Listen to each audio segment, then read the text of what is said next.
Hello, everyone. Welcome to Financeology 101. Class is now in session.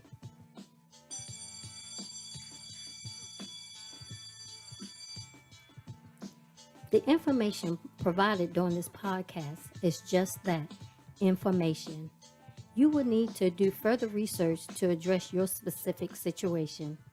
Enjoy the session. Welcome, everyone.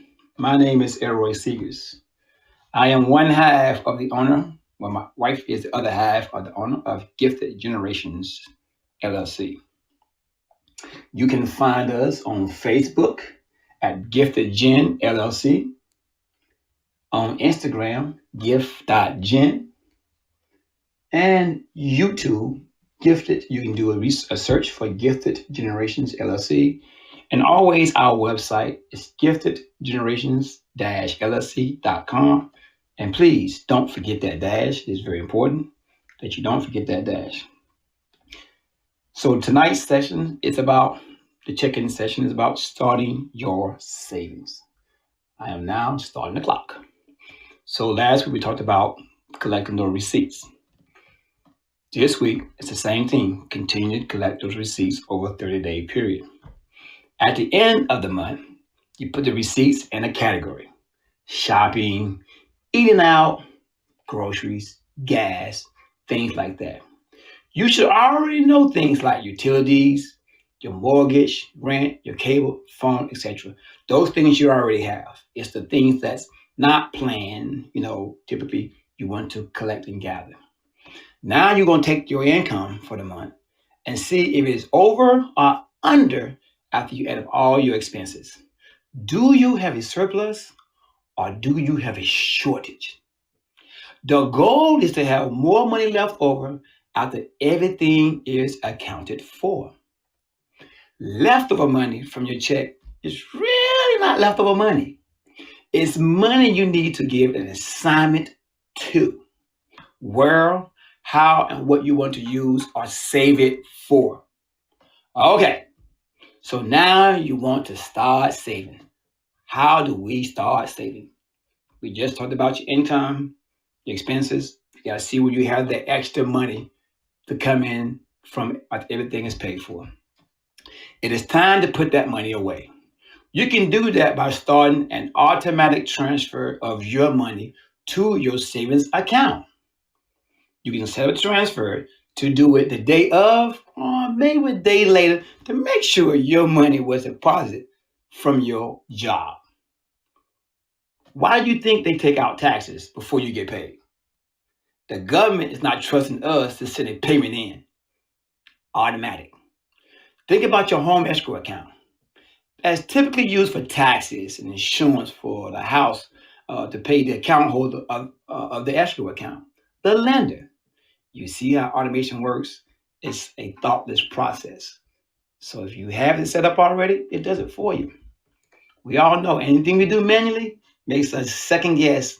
I can use that money for this. I'm not going to transfer it this week. Did you also know having multiple savings accounts at one bank or credit union is possible? A lot of people don't know that. Most credit unions and banks, they do not advertise they allow you to have multiple savings accounts. During my research, I went to banks and credit unions, mostly credit unions. They were more than happy to tell me, yes, we do allow multiple savings. You can have what you call your main savings. Then you can start your 3 to 6 month savings and your emergency savings that you're trying to build. And maybe some other things like, a travel savings. You can have a savings for a new household item or a COVID-19 is party over. Hey, you can have multiple savings accounts for different things and you can name them for that particular thing you're saving for. Now, they also offer different clubs too. For example, the Christmas Club. The one catch is, if you withdraw your money early before the designated time, they may charge you a fee. Those type of accounts are time release, meaning, for example, for Christmas, you can close or withdraw the money on or after a certain date without a penalty. The penalty is there to deter you to deter you from drawing the money early. Yes, your own money, but they trying to do something with that money while you are promising it to them for a short time period. That's where the penalty comes in. You take it out early, they're going to charge you for it. Now, let's talk about banks and credit unions. So you can kind of know when once you know how to start saving your money, which one you might want to choose, which one is better for you, different options they may offer. Credit unions typically offer a lower interest rate. In December 2018, a new car loan at banks was an average of 5.04% versus credit unions 3.57%. Now, you see that savings right there? Now, if you want to go with 5.04, hey, you're just throwing away $500 or $1,000. I say look at your options and know how to go forward. Some of the pros of credit unions is this right here. It's less rigid. You can um, get into a credit union. A lot of people think you can't go get in because you're not part of a certain group. While that is true, certain communities, certain churches, like the Navy, Army, stuff like that, you have to be a part of that group.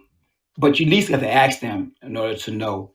And then let them tell you no. And then you ask them, hey, how can I be a member at this credit union? Their deposits are insured in the same ways as banks. And be reminded, they also offer lower interest rates. All right. Credit unions also sometimes offer seminars. Well, a lot of times banks don't. They trying to help you to be wise with your decision making with your money.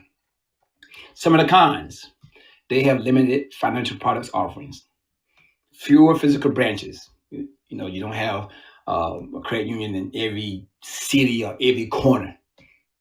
That's why they're more dispersed throughout the nation or your town. Pros of the bank: resourceful online apps. We love those apps. Tools and features. That's one of the big pros. And plus, they have added convenience. They on every corner you see. You go around the corner, there's your bank. That's one of the things they love. Cons of a bank. According to this resource, it said they're very stringent on eligibility requirements. And just so you know, this resource came from moneynews.com. All right. Let me make sure you get moneynews.com. So also keep in mind, banks are for profit and credit unions are for non-profit. That is a huge difference when you're thinking about where you want your money to go. Profit, non-profit. All right. So as I said before, this information comes from money.usnews.com. My resource came from there. So you can always look it up and see where it comes from. Okay, people. I'm about to wrap this up. 7 powerful minutes. There you have it. Talk to your money and do not talk with your money. What do I mean by that? Talking to your money is I'm going to put it here and it's going to stay there. Talking with your money is when your money starts burning a hole in your pocket because you just got to spend it somewhere. Your money is trying to talk you into making bad decisions. Don't conversate with your money. You own it. You dictate its use. Okay, that's a wrap. I hope you learned something here today. This is 7 minutes at 7 on a Saturday. Try and say that fast 3 times. This is your boy Elroy. I got skills to pay the bills. I'm out of here.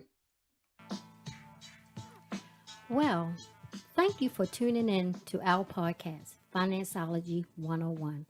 I hope you enjoyed this session and the information provided will assist you on your financial journey. Until next time, be financially engaged.